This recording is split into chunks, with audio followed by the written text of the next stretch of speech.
It's easier than remembering the 4-line Intel. I know. Title. You just gotta be able to pronounce Czar right. Yeah. All right. Wait. Isn't that how you say it? I know. I think so. Yeah. I know. Of course, there's contention about how you spell it. Yeah, I was going to say the T or the C. Well, and right? what was that when we were talking about Cologne or Cologne? Cologne? Yeah. The whole debate during the correctly, but you never know. During, Cologne is in like Cologne, Germany. Yeah, Yes. During It looks like Cologne. Could be Cologne. It does. Yeah, when Nvidia was talking about the new cards. Well, because I have for years pronounced Qatar as Qatar. And then suddenly everybody everybody started, it's like a Qatar. It's like, whoa. Yeah. It's like, why didn't somebody correct me 10 years ago? But it happens. So we're live now. We are live now. We got Fernando here. Hey everybody, very special full nerd. We're just doing the pre-show warm-up. This is Bill Lazinski. He is the Intel head honcho of storage. We are going to be talking all kinds of Optane, QLC, his predictions for where storage is going to be. Is the hard drive dead? That's going to be a hot question at the end. I'll save that for the end. Yeah, Raphael's here. So, save up your storage related questions if you want to know about Optane, if you want to know about where storage is headed on Intel, at least, from the Intel point of view, save them up. I think it's very important.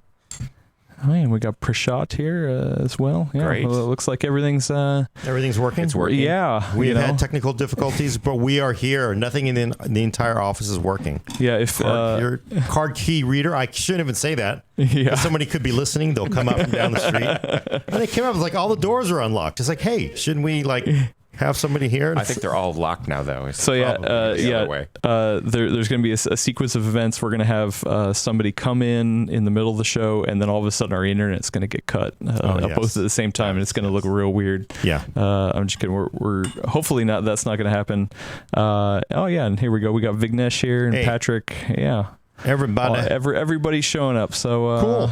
For latecomers, just want to mention again, we're going to be talking storage. This is Bill Lazinski, head honcho. This guy has got a storage brain on him. This is great. If you got storage questions, save them up and ask, because I got a lot of questions. Wait, what's the difference? A storage brain. The brain is storage. He knows like ATM stuff. machine. It's a good question. Yeah. There's just tons and tons of storage. I will ask him some hot zingers too. Like how come phone companies rip us off? Yeah, going from 128 to 256. He won't answer. I won't answer that one. Hey, and also we have Brad Charkis in the chat moderating for us while he's not here live. So, all right, I think we're good to go. Ready to kick this off? Yeah, let me double check I have the right button. Oh, I don't. So let me. When we lost internet, it broke a couple things. And no harsh language. Sorry. We're trying to get Disney sponsorship, so, the mouse does not like harsh language, I think. Unless is Mickey Mouse? I guess Mickey's a he. He uses it, but, we're hoping to get bought like a, Yeah, that's going to happen. Yeah. Like Marvel. Maybe we're Marvel Studios, Yeah, Disney wants to invest in PC World. Yeah, you never know. And all those back issues of magazines. There you go. All right, I'm almost ready. It's transcoding, I promise. Really? Yeah, it lost connection to the server, and now we're in, so we're good. So now we're working. Yeah, okay, now we're we're back good. on. Boy, it is amazing. So many technical. We've overcome all of them. Yes. And now we're just killing time. You ready to kick this off? Let's do it. In this episode of The Full Nerd, Intel talks Optane and the future of storage.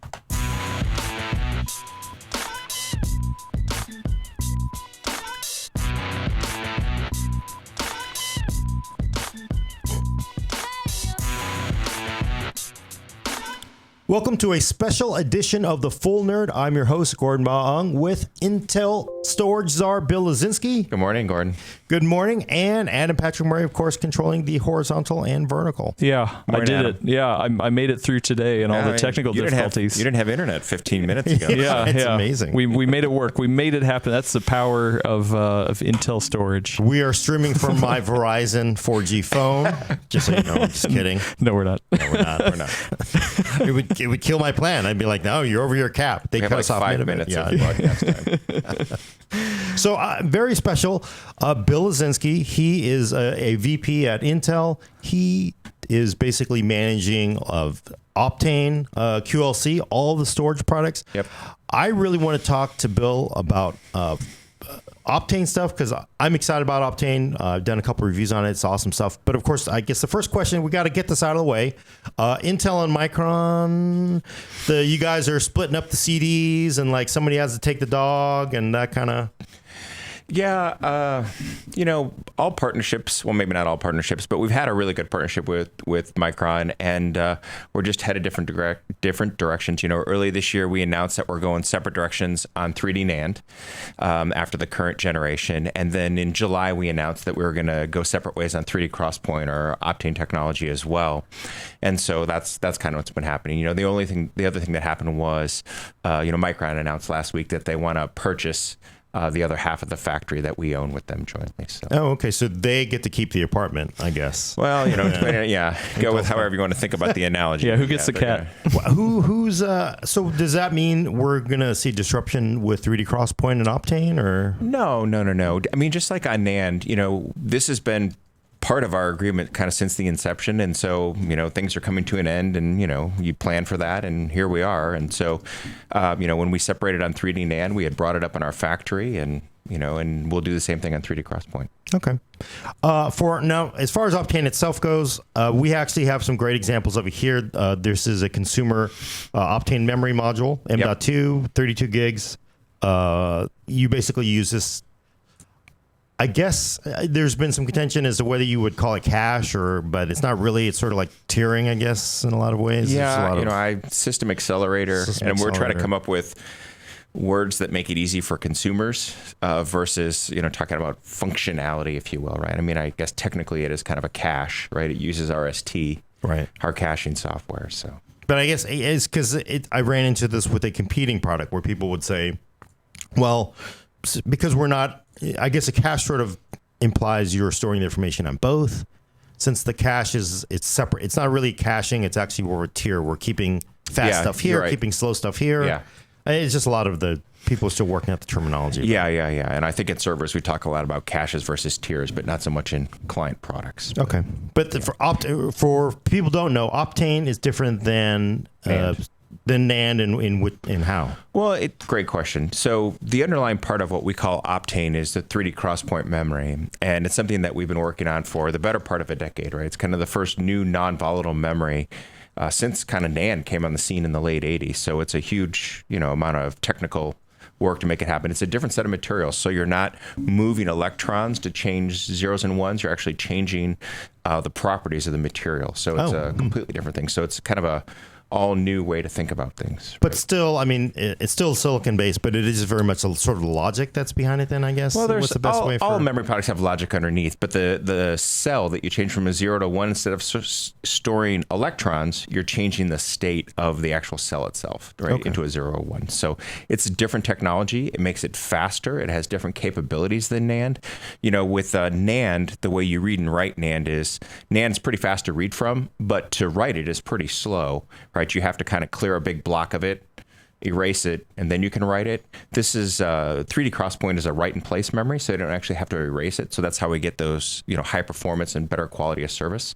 So it's very, very different, right? Right, and that's definitely in my own testing and others, we found that the one point that Intel has been pushing is low Q depth performance. Yeah, absolutely. Low Q depth performance, and interestingly, a lot of the tests that you guys have quoted do show that most consumers, everything that we do in our computers, our client desktops, it is all it's very like much QDEP it's like QDEP 1. Yeah.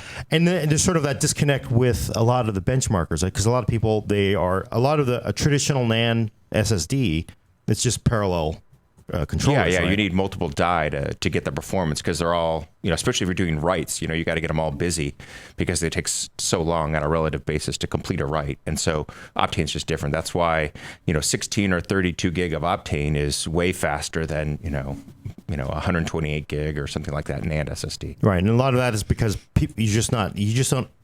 consumers just don't operate at a Q depth of 128 or whatever crazy amount. We like to show those high benchmarks because it shows, in theory, what the drive's capable of. But as you said, essentially all client workloads are essentially, single-digit kind of Q depth, and even a lot of data center stuff is that way. Oh, really? Yeah. I would have expected those. I mean, it's a little higher, but not okay, 16, 32, but there's not a lot of 128 Q depth workloads. Interesting, because one of the, I guess, the messaging that a lot of hardware reviewers like myself, we're always kind of pushing those high Q depth. Is that? Do you think that's? You want to show what the technology is capable of. Sure. Right, and benchmarking is about finding the corner cases and showing where things either break or aren't consistent or kind of run out of capability. And but that's not necessarily how you workload. Right. I mean, your car may be able to go 140 miles an hour. You generally don't drive that that fast. Right. Certainly not here in the city.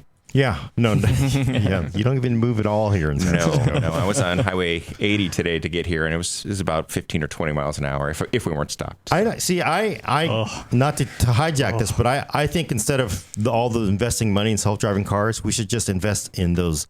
You just have hooks. You could just hook onto the car in front of you and then just read the paper as you're going along. I like it. Like kids toys, you got the little. Little well, I thought that was the idea of self-driving was the cars are actually probably better at starting and stopping than people. Right. And you're only moving at 2 miles an hour anyway for 20 miles, so you just hook it on there, then you unhook and drive off. We've solved it. Elon Musk. Give us a check. So for Optane, I will take it back to actual storage. We're just not going to go off the rails here. For Optane, not too far. A lot of people, because I remember when 3D Crosspoint, you guys and gals, down the road, everybody got on stage. It's 1,000 times faster. Everybody did the flip out. It's like, oh my God, it's 1,000 times faster. And then we get their first Optanes. It's like, it's not really 1,000 times. Yeah. This is something that we still debate. In fact, we debated, should we say it? Al Fazio, who's our senior fellow, who's kind of been the key driver or father of the technology at Intel, can show you all his charts at how at the cell level it absolutely is 1,000 times faster than NAND. But in reality, as you're moving data, as you're doing real workloads, as you have, you got it behind a controller, you just can't exploit that much performance. So, I think in retrospect, we probably would have talked about system level performance versus just talking about the characteristics of the cell. But at the time, we were talking about 3D Crosspoint, the memory and the technology, not our SSDs, right? Because we announced those actually, a few months later. But so it really, but it does say that we have something that is moving at 1,000 times performance of whatever's out there. Yeah, and you'll see it. We've been talking publicly about how in data center we'll put this on a DIMM, right? And you'll connect it directly into one of our future server platforms. And you need that kind of performance, right? You need nanoseconds of kind of latency versus, milliseconds. So you'll see over time 3D Crosspoint, or what we call Optane, will manifest itself at higher speeds. You just, in an SSD, you're kind of limited to, the storage interface that you're on. Right. And, M.2, this is kind of cool stuff. This is server. This is a small this is what we call the short ruler, or EDSFF. This is the short one. This has the final connector. This one that I always carry, or that I've been carrying around, I think I've been showing it to you for almost 2 years. This is the long ruler. Nice. And this has the early connector, but this has the official kind of, standardized connector. But we'll have this in 32 terabytes next year. Okay. Yeah. And that's basically one huge long This is PCB one SSD, and you can put 32 of these in one rack unit. So you wind up with a petabyte in, an inch and 3/4. And it is NGFF, I guess, on the connector. So it's, So it'll be this connector, but in the long one. So it'll look like that when it comes out. Actually, we should talk about connectors because we've talked about this last time we had this interview, and SATA Express, which people probably don't even remember anymore. SATA Express was a pushed storage connector on client motherboards that went nowhere, died before it ever came out. And then you guys and gals have been pushing U.2 drives. Yep. And it's funny because I was just like, there's like two U.2 drives, and Intel makes both of them. Why? Well, I think this is, as much, let's say it this way. At the high level, we'd like to have as few connectors as possible because it just complicates supply lines and electrical work and, non-value added engineering. But in reality, there's just different requirements for platforms. And so, U.2 is a great form factor for servers. It's hot pluggable, highly serviceable. And we had hoped that maybe that would work as a way to kind of replace, 2.5-inch SATA drives or, hard drives in the server.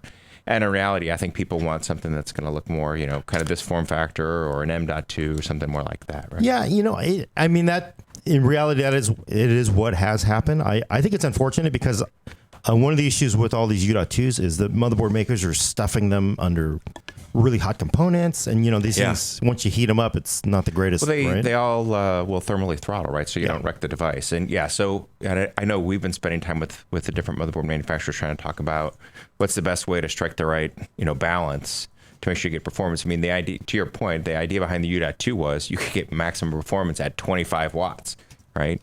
And that balance between kind of storage and memory performance and CPU performance, you'd like to have good storage performance. And in a very traditional, I should have grabbed one, but we do have a U.2 drive. It looks like a little bit of a thicker 2.5 inch drive. Yeah, it's 15 millimeters instead of 7. So you can put it anywhere in your system like you do with your SATA drive, and then you run a cable to your U.2 in fact, connector. We included cables in the ones that we shipped for quite a while, just because a lot of people didn't have the cables. I was just surprised by the resistance. I mean, I guess it was just the extra cost adder, and people didn't want to. Yeah, I don't know. Right? U.2 is, or M.2 is easy, I guess, or easier. Yeah. I mean, I guess that's what it's coming down to is people are getting large capacity in M.2, so nobody wants to go. Yeah, I mean, we announced when we announced our QLC drives in July. We can do up to 2 terabytes on one of an 80 millimeter thing like that. Wow. Okay. And then we're probably never going to see the ruler in a client. Well, I've learned to say desktop. Never say never. Yeah, I mean, right. Right. I know. I thought you could picture kind of a cool chassis with a ruler sticking out of it, but hey, no, we're not doing a bunch of enabling on it. I'm just gonna say you're probably gonna need more RGB for it to show up. Yeah. If it had RGB, it'd be over. I mean, that's what the failure was. No RGB. Exactly. I think we just had our first RGB SSD review. Somebody. Is that right? Yeah, I think Kingston is making a RGB. Really? Yeah, we did one that's got the blue lights on it, right? The 905p. But yeah, I think clearly that continues to evolve. People want like their I said, more. We were talking colors. earlier before we started, so we're right up how amazing all the customization stuff has gotten. Right. Super cool. Hey, so the other big knock, for people to know, Optane, either if you use this or sort of as a cache, it's just easier to call it cache, even though some people want to call it. I'll call it System Accelerator. System Accelerator. I still want to call it cache, but the cheap way is to go. You can do your 2 terabyte or 10 terabyte hard drive, and then you can use your Optane drive to sort of buffer it out. And then of course people just I just want the full on. I want to store everything on my SSD on a single drive. Sure. For Optane, it's been kind of a knock because it's so expensive, right? Because I think you did a 120 gig version. It was.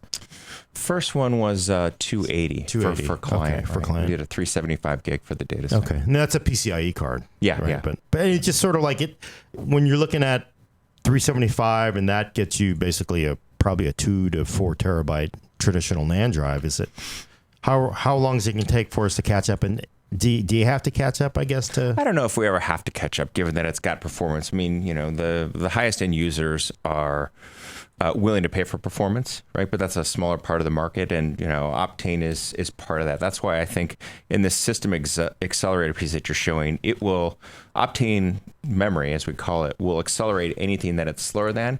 So if you buy one of our QLC SSDs, get the right version of RST, use Optane memory, hey, you'll have a super fast system with very cost-effective solid state. But you're right. Today, you can go buy systems, Gordon, that have hard drives behind it, right? And so, the idea is that it can accelerate that, and with a cache hit rate, if you will, in the high 90s, especially at 32 gigabytes, right? I don't know that it has to be the same price, and you can use cheaper media. Okay, so you sort of see like using a QLC drive, and then you're sure, absolutely. And one thing I think was kind of batted around was possibly using Optane on the same drive. Do you mean on the same drive, or is it a separate? Well, it could be separate. I mean, you could imagine at some point, will it make sense to combine them physically? I mean, Yeah. We'll see. Okay. And somebody in the chat pointed out that the Intel Optane 905P series has an RGB version. Yes. So, is it full RGB? No, I don't think it's full. It's just not blue. full RGB. It's blue. Yeah, it has the LEDs on it. It's not full RGB, unfortunately. So yeah, we got something out there at least. Something. No, we're trying on the 905. That'd be funny though if you made the RGB version, and then that would be like, that's it. That's it. That was the one thing holding it back. Was exactly. RGB. You never know. I would have paid for it. I mean, I literally have RGB on my phone. On your phone? Yeah. Yes. So yes, it's the Razr phone. yeah. Too. The Okay. Razr phone too. There you So go. yeah. Proof. People that love it's- it. People love it.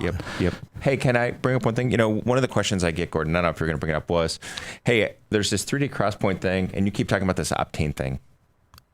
What's the difference? Oh, yeah. No, Right. And yeah. so for us, Optane is the way we deliver 3D XPoint to the market, right? I mean, 3D XPoint and NAND are both what we call managed memories, right? You need a controller and you got to kind of manage data placement over time.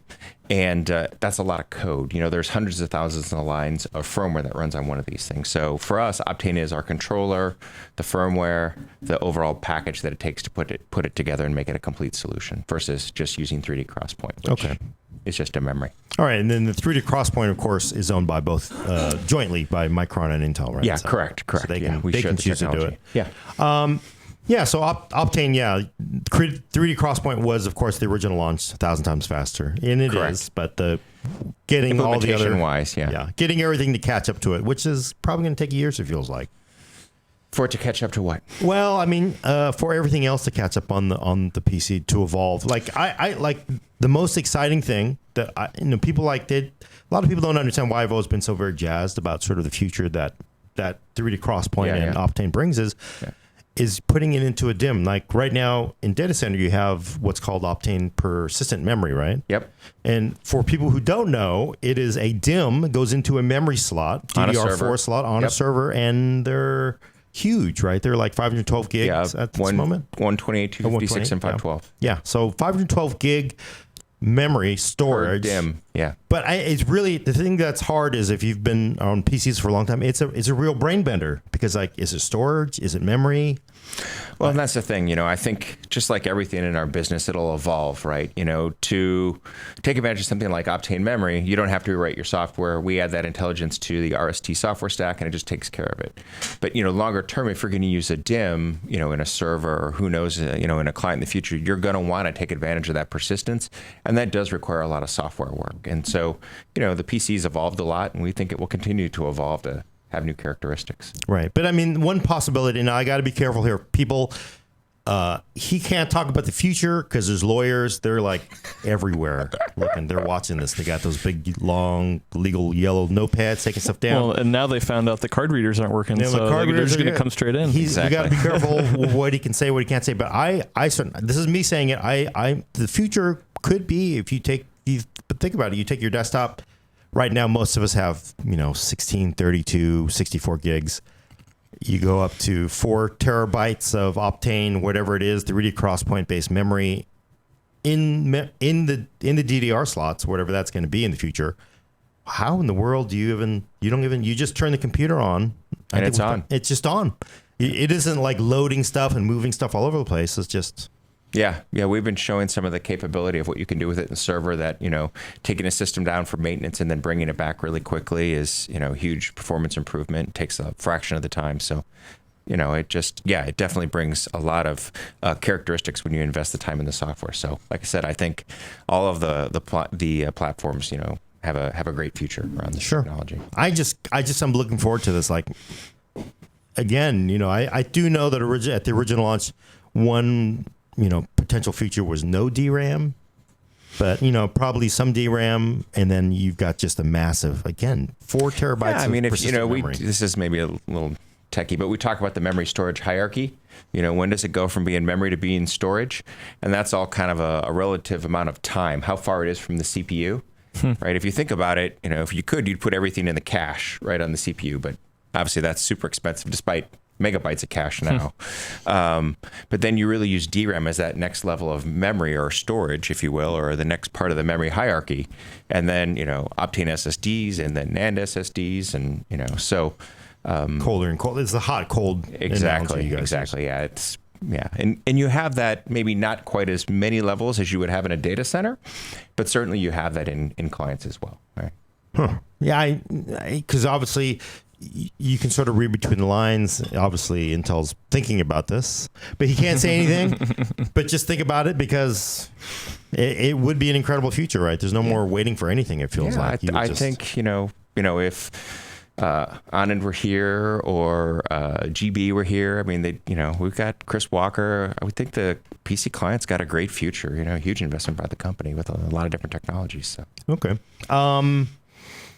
And of course, obviously, you can't say when that's going to happen. No, you can't talk about future technologies or products. I think is the way it's always legally said. Yes. Where can I go from there? So that to me is exciting. Persistent memory. We talked about material.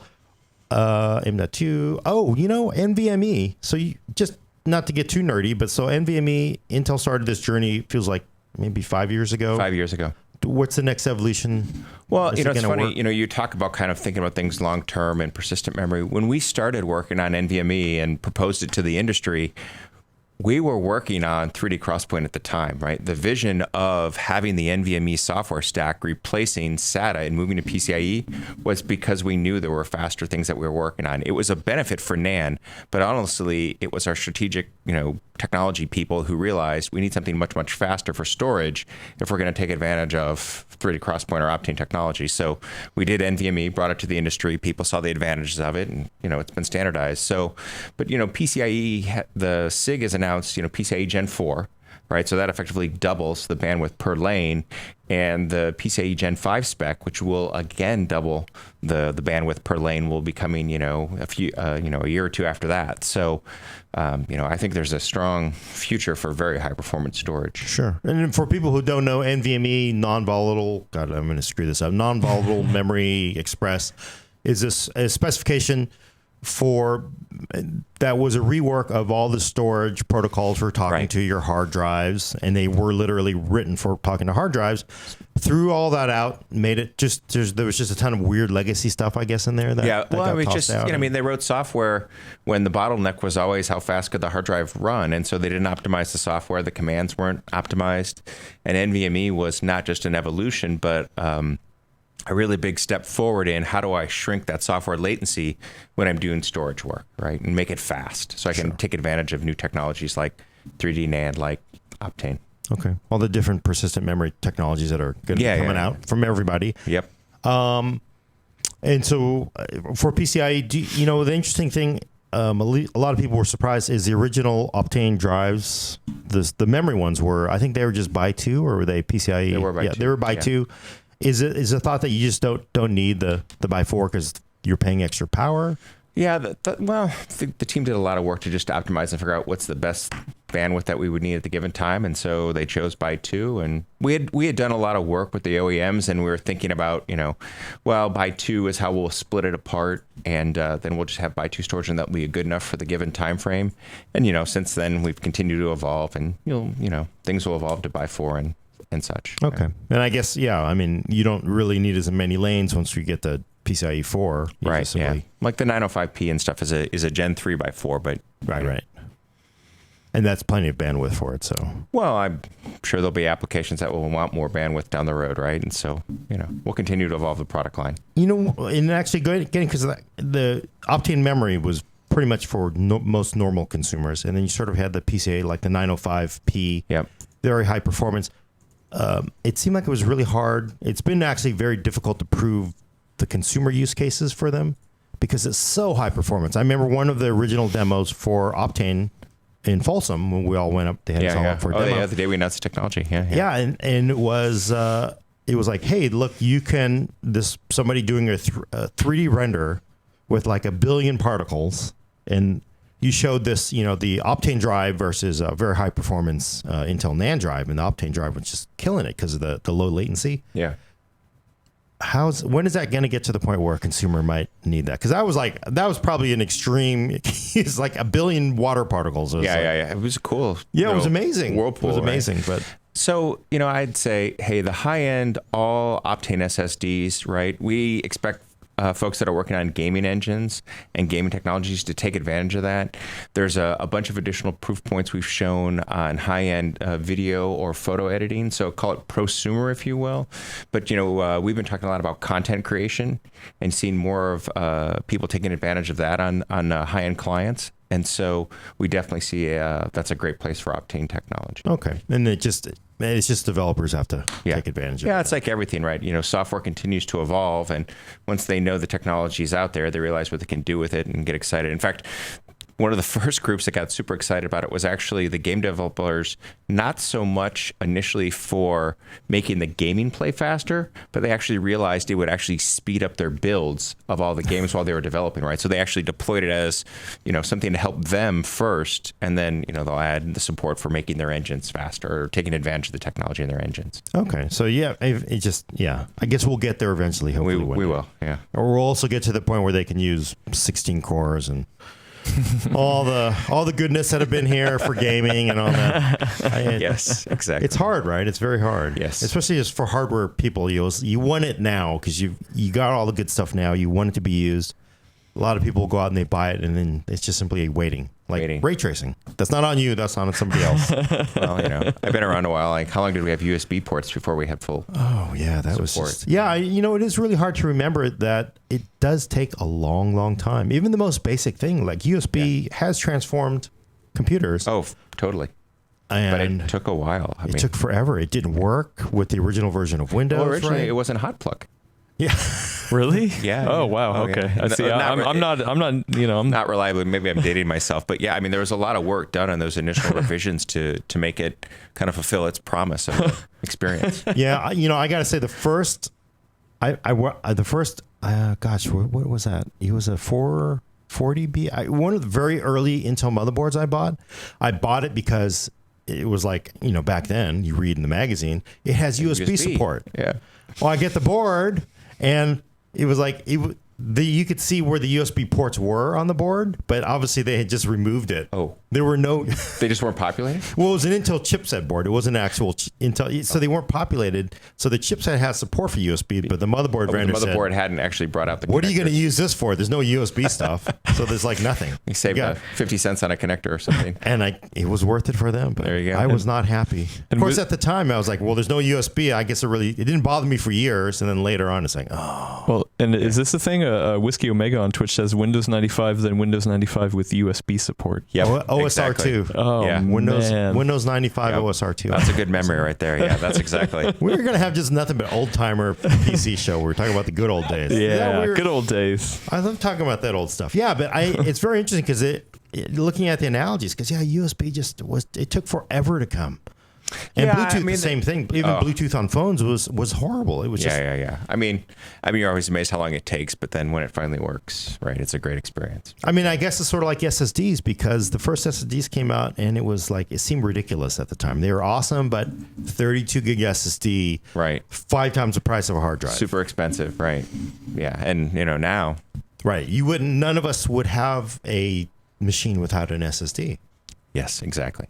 So when as the Intel Optane person, when do you see like, I don't want a machine without Optane?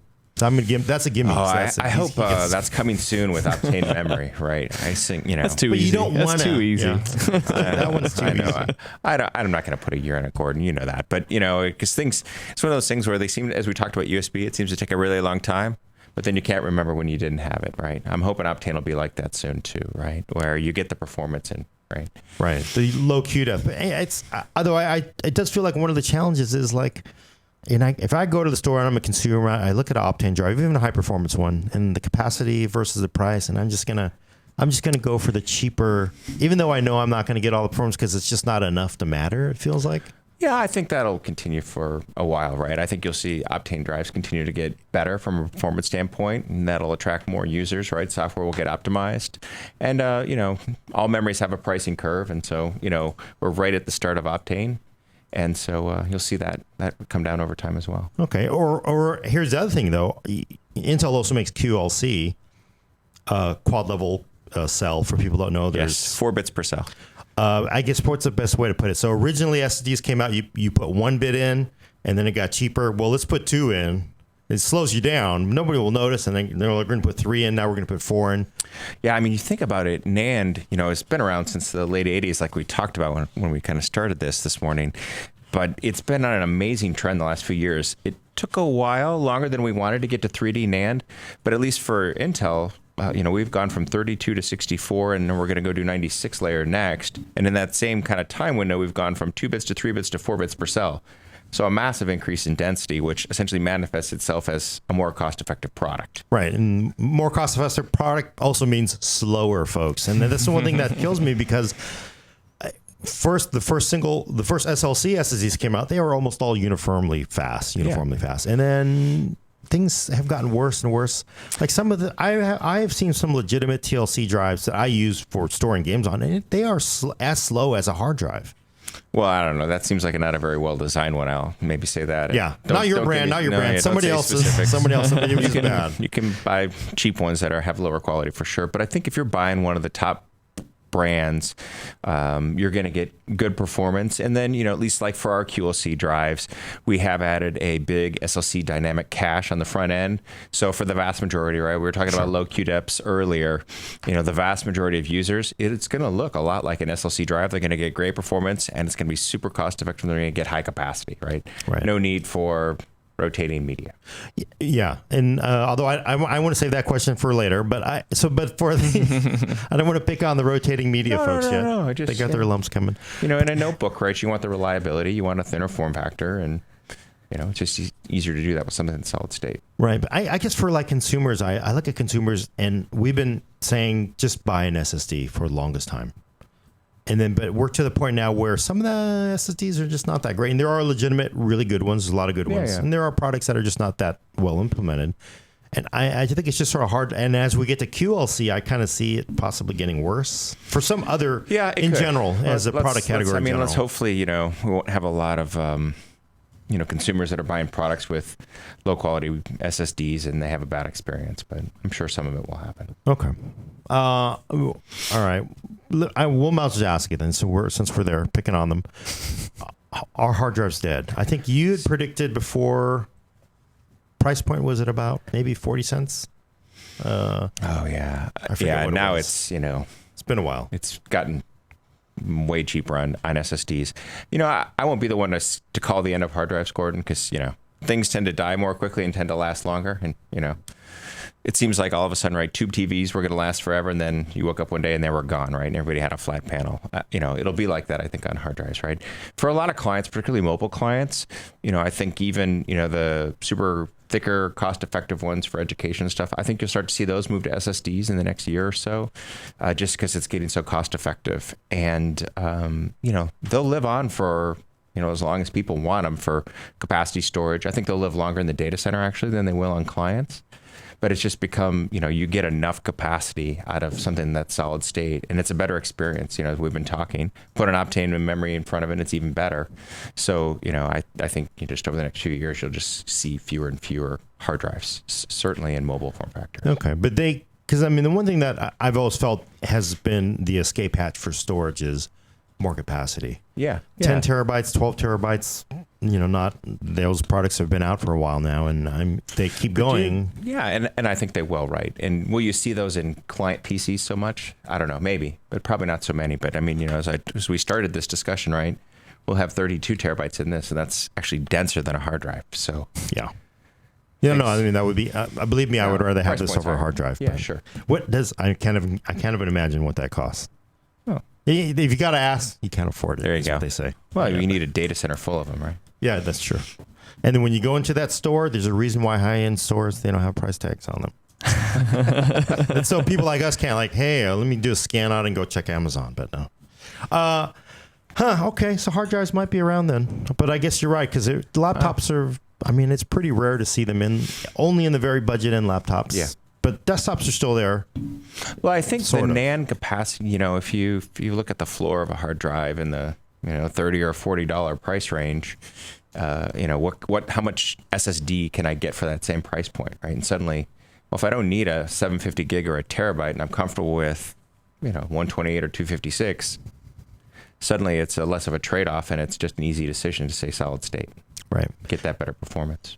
Do you think that in some ways kind of cloud storage is a little bit of a threat somewhat? Because people moving to sort of this cloud-based, universe where they don't need really more than I mean, it's 32. certainly one of the things that we've been thinking about and looking at is, you have, maybe enough Optane in your machine and then all your cloud storage rather than just a slow QLC drive that is your bulk capacity. Why does it even have to be in the box, right? It could be the cloud. Right? Yeah. So, I think there's a number of things. Think about your phone, right? Your phone what you have on your phone is essentially a cache, right? Even though it's getting bigger, it's still essentially a cache of whatever your big data is in the cloud. There's no reason client PCs couldn't, at least in some nature, develop an equivalent thing. Yeah, you're right, because I don't think about that. Because you take all your pictures, and I'm an Android person, so Google's like, hey, we'll clear up all the extra photos it's stored in the cloud. So me too.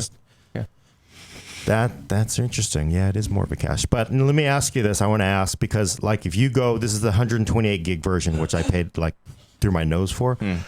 Why is it always so expensive in phones? Like, to go from 32 to 64, 64 to 1. It's like everything, right? We talk about value versus cost. Yeah. Right. And, if it brings you value, it solves a problem for you. You're usually willing to pay a little bit more, right? If you want to store more pictures and store more music, my Android phone's 128 gig as well. So, you're going to pay a premium for that.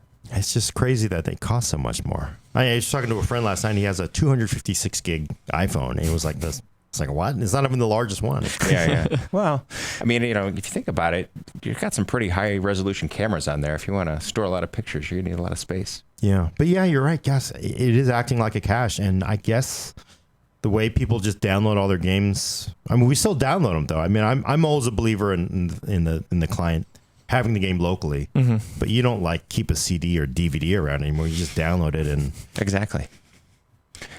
Well, that's crazy. And then of course, once we get to where you have 4 terabytes of your Optane, whatever memory, persistent memory in your client, Well, yeah, and I mean, you think, that's one of the usages we talk to people about. You have gamers that have their boot SSD and then their hard drive, and you're moving games around and trying to optimize performance. Optane memory actually kind of automates all that, right?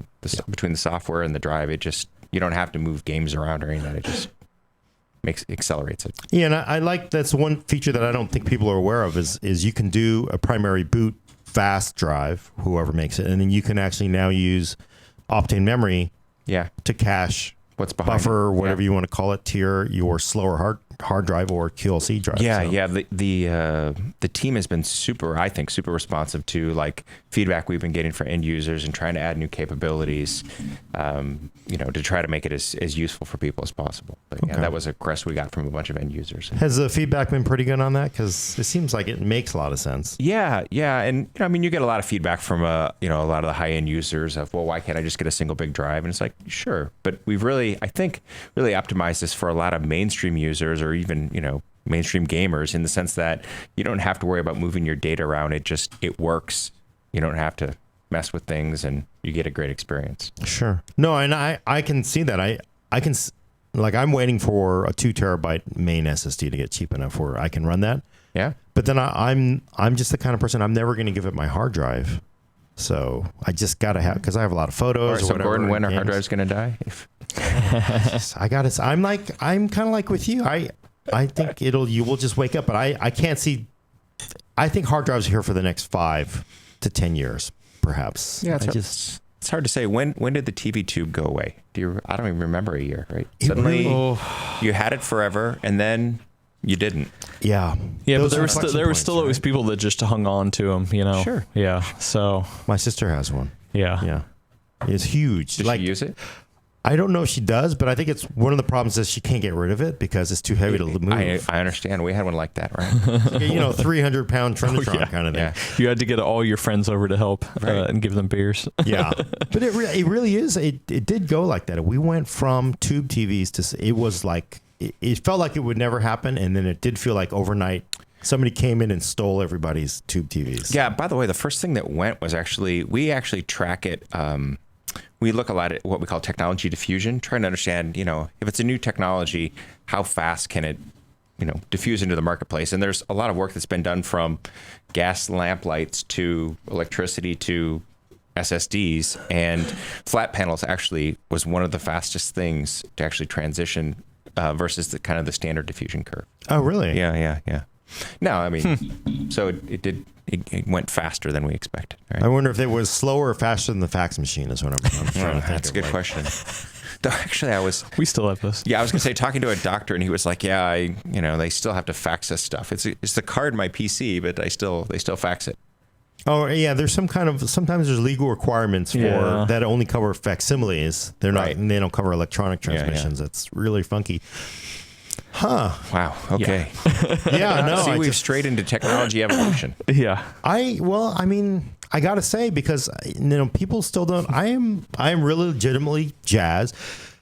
Bill can't talk about it because Intel lawyer sitting right there. He's like, you don't talk about future product.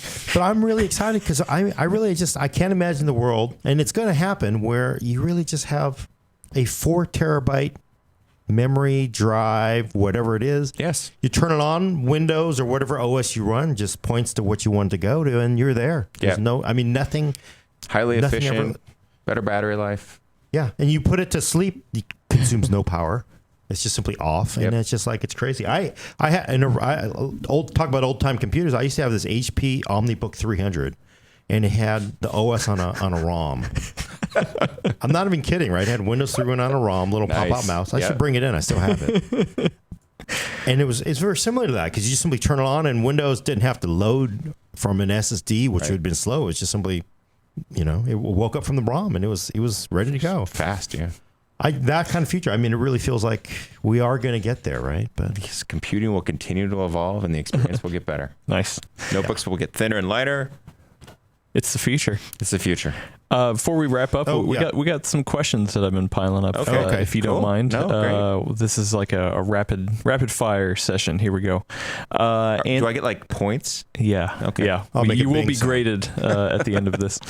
This is a very specific one from Flash Photo on Twitch. Why are Optane series drives compatible in Z170, yet the cache drive not supported in Z170? Oh boy, I think there were some decisions made on which of the chipsets that was supported. It comes down to the engineering team's bandwidth and the ability to validate it and make sure that the software works. We don't want to put something out there and say, oh yeah, it should work, and then it doesn't. So I think you'll see that change over time as well, though, as we add new chipsets and validate it on new products and stuff. That means basically they don't want everything for you to spontaneously erase, because it's not fully validated. I find, it's a funny side story, and I know you have a bunch of questions, but we were having this whole discussion about making SSDs that we could overclock. Oh, I remember those. Yeah, it's a great idea. But we got into this big discussion about how, when you overclock a CPU, you just reboot it and everything comes back. Well, if you overclock an SSD and you lose someone's data, they might not be so happy. Yeah. So it's just, I don't know. I still think it's an interesting idea, but it's serious business. Yeah, it's serious about protecting people's data. People are very, I love picking up. Remember when people tried to flash the firmware on hard drives? Because they were fully believed that the hard drive maker just simply turned off some of the heads. Yeah. So obviously if a hard drive was made with 4 platters and 2 of those platters were basically bad, they would turn off those 2 platters. Right. Oh yeah. People would try to enable those 2 bad platters to store data on. Yeah. All the old, that's funny. I've forgotten about all the old hard drive tricks. And bad block maps and all that kind of stuff. If you think about what happens when you have enabled what was ruled bad by the manufacturer, then that's not fun. Yeah. Sorry. No, hey, it's fine. Another question from Flash Photo on Twitch while I'm at it. It seems Intel has either lower tier SSDs or high-end overkill Optane. What about something in the middle? I don't know. If you talk to our engineers, they say, that we have too many products on the roadmap. We really have quite a range, though. If you're looking at like our client lineup, we do have the high-end Optane drives, right, as we were talking about 900, 905p. But we do have the 760, which is a pretty high-performance TLC drive. And then below that, we do have the 660p, which is the QLC drive, right, which is really kind of a, entry or mainstream kind of product. So, I think I'd argue we have a pretty good, kind of good, better, best lineup going right now. And then throw in Optane memory and got a lot of options. 905p, why don't you just go to 1080p or 4K? I'm sorry. Yeah. Maybe Video get a nerd, job in our yeah. marketing department, right? Why It's not? amazing how many people debate like numbering schemes and code names. UHD. It's storage UHD. There you go. SLC is done. Nobody's making single level cell. Well, I mean, a lot of times you can take a die and have it run in, single bit, 2-bit, 3-bit, or 4-bit mode, depending on, what's been validated by engineering. So it's there. Like I told you on our 660p, our QLC drive, we do use some of the NAND as SLC. It's the same NAND die. It just works in QLC mode or SLC mode. So. But I guess kind of wondering is there wasn't a quality like the original SLC cell NAND versus QLC configured as SLC. It doesn't really matter. I think I'd say, hey, the cells have gotten better. People have learned how to, better place more precisely the electrons to get the right, levels. So there's a lot of, frankly, good engineering math and, work on ECC algorithms and all that that's enabled us to go from 1 bits to 2 bits to 3 bits to 4 bits. So a lot of hard work by a lot of smart people. Okay. I just kind of wonder because sometimes you hear these people pine for the old days. Like some, SLC drive from 5 years ago was the best ever. Yeah. Okay. Here's a good one from Anthony on YouTube. Is there going to be an Optane 2 or an Optane Extreme or 2019 Optane GT? I'm sure we will come up with new and clever ways to name future products, right? Things I haven't even thought of yet, But yes, there's always, we were talking about, there's always a future of technology, right? We've said, hey, this is the first generation of 3D XPoint memory. We're working on the second generation, and we got smart people working on the third generation after that, right? So just like we got people working on future processors. So yeah, there's absolutely a long roadmap of capabilities, and then a lot of clever marketing people that will, get out their the thesaurus and think up new words to describe the products, new adjectives. I love it. Timothy on YouTube asks, Optane drives like the 900p are awesome, but still a bit pricey to justify over a normal NVMe drive. Does Intel have any plans to bring the prices down a bit?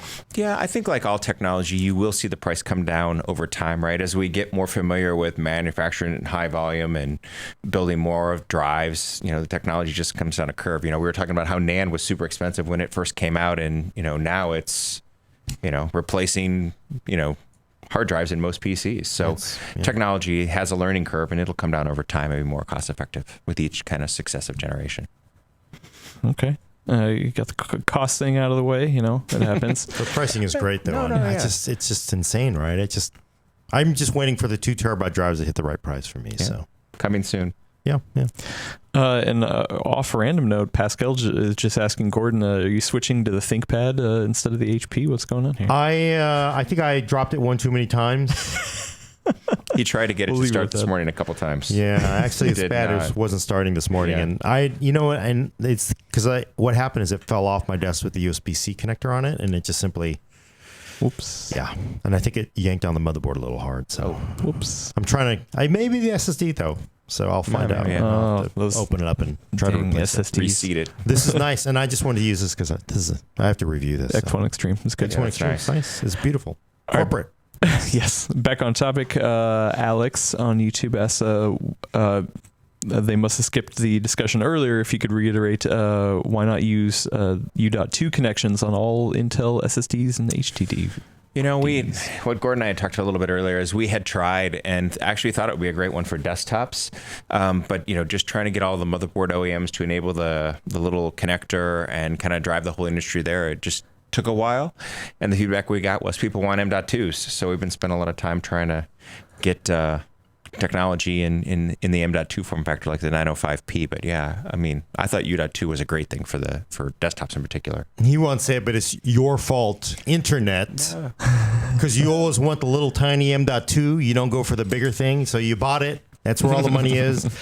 All the other drive makers are not making U.2. In fact, the only 2 U.2 drives ever are Intel, which is a shame. It's at 25 watts. That's how you get the maximum performance out of the product, right? But Yeah, because it's just crazy. I think what's the max is U.2? Is it 18 watts? It's a little lower Around there. now. Yeah, it's a little bit lower. Yeah. It's lower, and then you take your U.2, like on most motherboards, and you shove it under your 2080 Ti, and you play games for 2 hours. It's not going to be good. It's not going to be good. It'll throttle, right? So it doesn't wreck itself. Yeah, which is better than the original days where they just crashed. So it's a shame. Like U.2 would have been great because for people who don't know, I just love it looks like a 2.5 inch drive. You put it in your drive bay, you run this cable, you plug it into some boards have native U.2 connectors. Some do, yeah. And some just gave you, an adapter to plug into a U.2. So there were no thermal issues. You had more power. Yeah. You could cool it. Yeah, more capacity too. It was great. Exactly. It was a way to get a lot more capacity and high performance.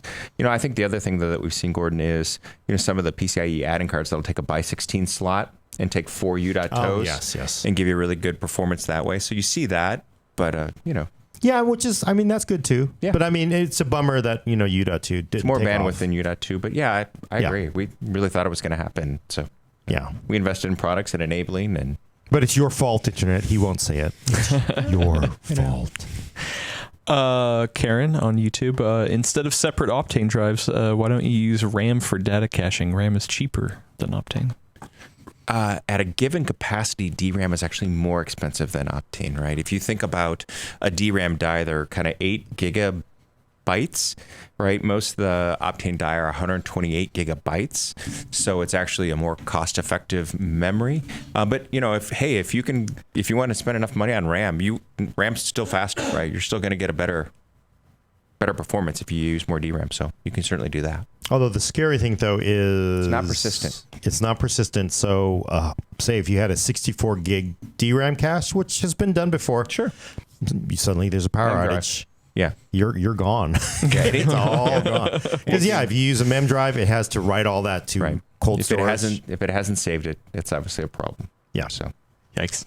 Another person who had missed an earlier discussion. Your opinions on SD Express? Oh, I don't even know what is that. So I think that's like the next standard of the SD card interface, right? They're actually moving to PCIe. I think it's great, because there's still a need for cameras and some of these other things to have faster interfaces, right? Yes. As you move, you were joking about high resolution video, right? As you move from HD to 4K to 8K, you're gonna need something faster. So, I think it's a great thing. Okay. Huh. That'll probably replace all those funky P2 cards and all that kind of weird storage stuff that was video. Yeah. Well, they're basically P2 is just Panasonic wanting money. I know. But they all wanted money. And, way back when, people were just, why didn't you just put a SATA port in this camera, plug in a SATA drive? And, of course, nobody ever did it right? So. Well, you didn't have the... SSD options, right? You could imagine maybe something like this now. Yeah. Why not? Or like this is 80 millimeters, but you could do 2242 or 2230. Yeah, 2242. Cool. And I'm down for it. Yeah, that's very easy. It's all off the shelf components. You plug it into your camera. The capacity is crazy. Yeah. You can get huge amounts. Terabytes. But, there are some cameras that take, actual, 3.5 SSDs. So, it's out there. It could happen. I was going to ask you, Bill, a good question. Oh, no, go for it. Okay. Why is it always a fight? Why? And I just bring up SD Express, NVMe. We have to have all these standards body all the time, but it is in storage especially. I don't know why there is, but there's always competing. Maybe not so much on the PC space, but why are there always fights over standards? Why can't we just all get along? Well, say this is good for all of us. Well, I think the root of it, if you think about phones and technology there, right, and all the lawsuits that have happened, it boils down to, do I have a technology advantage that I can turn into a business advantage, right? Can I make my technology the standard that gives me a leg up on my competition? I can run faster. So I think in the PC space, we've actually been pretty good about trying to bring everybody together as far as standards go. U.2, there wasn't a big battle. M.2 just was more popular, but they were U.2 and M.2 are both standards, right? And so the industry worked together on that. I just think it's getting to standards is good, right? It enables, lower costs and, faster deployment into new technology. Okay. Adam, you got more? Yes. Sorry, I keep taking up Bill's time. He's almost done here. D-Lock, is there a big speed difference between a M.2 SSD with hybrid drive using rapid storage versus Optane with hybrid drive? So, well, a pure Optane drive is a Gen 3x4. So it is going to give you more bandwidth than the Gen 3x2 on an Optane memory. So RST will give you a better experience there. But certainly, we've optimized Intel Optane memory to work well with the RST stack. So he likes both children. I like all my children. Yes. There you go. Tazat, I don't know how to pronounce that. Will we ever see system RAM go away and have hybrid RAM SSD drives? Well, I think we were talking about it earlier in the kind of the memory storage hierarchy. I'm not going to say DRAM's ever going to go away, but will you need as much of it, right? If that next layer of the memory storage hierarchy is high enough performance or you have enough capacity, then you'll get a great experience, right? If you think about caches on the CPU, they continue to get bigger and they're still there, but you'd want them even bigger if you didn't have DRAM behind it, right? And so if you have something behind DRAM that's fast, like Optane maybe, right? Do you need as much of it, or will the need grow as much, right? So we'll see. Exciting times ahead. Here's a good one, but I don't think you can answer it. Xemis. I don't know how to say that. Is Intel planning on implementing a type of Optane into their future video cards? Wow, so that's like two things I can't talk about. Oh my God. The future of Optane and what we're doing in the can't really acknowledge that question exists exactly at this point. I had to ask from two different groups. No, it's good. Boy, you're not in those groups, so you can't get yelled at them. They'll still yell at you. I don't know. I'll still get emails and a phone call probably. Right, that's true. He can't say anything. I gotta say though, I can, because I can talk about anything since I know nothing. It's a very interesting idea because, Raj Kadori at AMD, AMD had been pushing these storage on video cards. Yeah, a lot of video cards have PCIe on them today. Yeah. Right? Yeah, so it's who knows? It's an interesting question. And I guess you also couldn't answer if Optane could go into C. We'll just ask questions he can't answer, folks. Could we see Optane in a CPU itself on the die? He can't say. I'm just asking it. Yeah. Intel lawyers, look, he didn't even entertain possibly answering it. It's fine. No, see? Nothing. Not even saying anything. All right, Flash Photo on Twitch, bringing up the SLC topic. Would you say the QLC are as reliable and write durable? Oh, that's a great question. So, for us, we had a long debate about will QLC be as good? Can it meet our specs, right? So we publish a 5-year warranty for our drives, client and data center, and it has a certain amount of, it has to meet the IEEE standard, and our drive did that. So when QLC hit that quality, we said, it's good enough technology, we're going to productize it. So, from our standpoint, it meets all of Intel's quality and kind of performance requirements. As far as I do want to get a little bit about the durability, because I feel like maybe it's just because I'm an old timer. I feel like people are overly concerned about write durability, terabytes written, because you have to wear the drive out. You really have to write to that thing all day.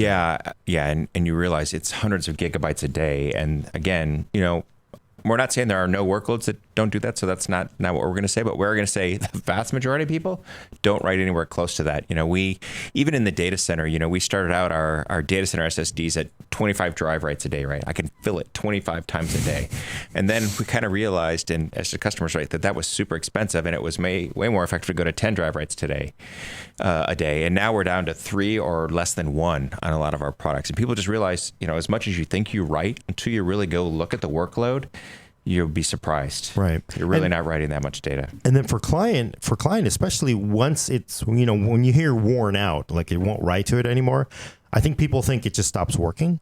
But what it means is you can no longer, the drive is just like permanent read-only mode almost, right? Right, exactly. Well, or it takes really a very, very long time to write the data because it's got to work very hard to verify that the data was written correctly. So it becomes incredibly slow. Right. So the experience, is really poor. But the primary thing is there's no data loss on that. Yeah, correct. So, yeah, we do a lot of work. The engineers do a ton of work to make sure we protect until you data. overclock it. Then well, and we talked about that, right? The risk on that one. All right. Thank you for all your questions to the chat. We've got 3 more. Sorry, real quick, real good ones. I have to get them in here if we got time. Art, that's an easy one. How long until we max out the bandwidth of M.2, U.2, PCIe for storage? Well, you're going to see the specs evolve. We were talking a little bit earlier, right? Today, these are both spec'd as PCIe Gen 3. But, the Gen 4 spec is out, and people are working on building Gen 4 products, both, on SSDs and on CPUs. And then the Gen 5 spec is supposed to close, right? And that doubles the bandwidth per PCIe lane. So you'll get twice as much bandwidth going from Gen 3x4 to Gen 4x4. So there's a solid treadmill for the next few years on interface performance increases. All right. Second to last one, OG.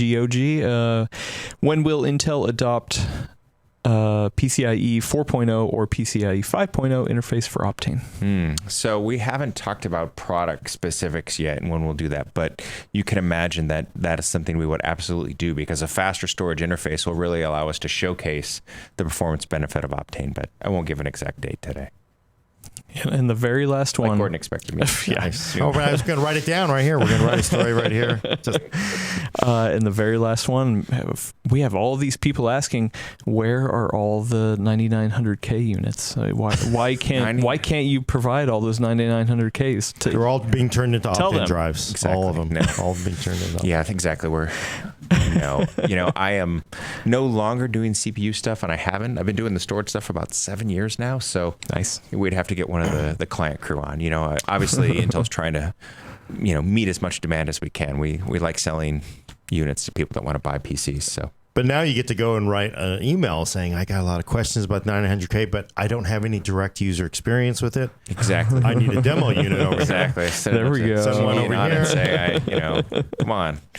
So I want to ask the last question. Was that the last one, Adam? Yeah. I have a last question because Sure. in 2016 we did an interview and you predicted, I think probably right about now, I would say close to now, about this time of year, SATA would be gone. Everything would be NVMe. And for the most part, that's come out true. Certainly it's getting there. Yeah. And the capacity, I think you were saying 1 terabyte was pretty cheap. And hey, folks, QLC. NVMe SSDs 1 terabyte are super cheap.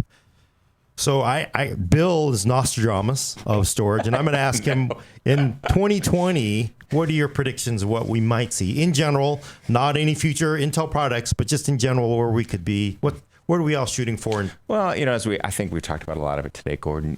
You will see larger Optane drives, Optane memory, right? Where you'll either have it where I have a big enough set of working data in my PC that I have Optane, and then all the rest of my data is in a cloud, or I'll have a multi-terabyte QLC NAND SSD, and it'll be accelerated by Optane, and I'll have a super great experience, and all of my data will be local. So I think you'll continue to see it evolve. And in the data center, it's going to be about density, right? You take 32 of these and you replace a petabyte, which is like a rack of standard hard drives, and your power consumption is effectively zero versus that many hard drives.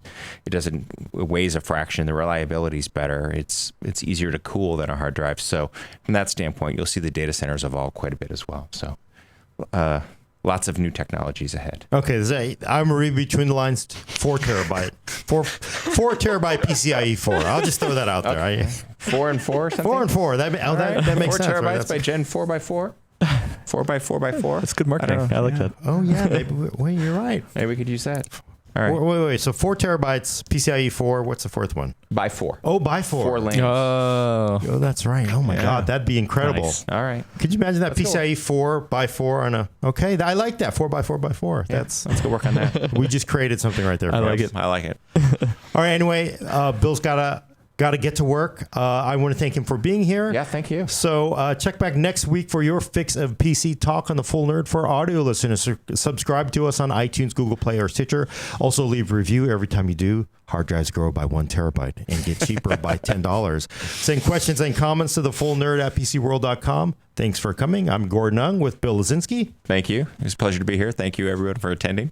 And Adam Patrick Murray is going to hit the off switch. Thanks, Bill. I appreciate it. Yep. Talk to you later. Bye.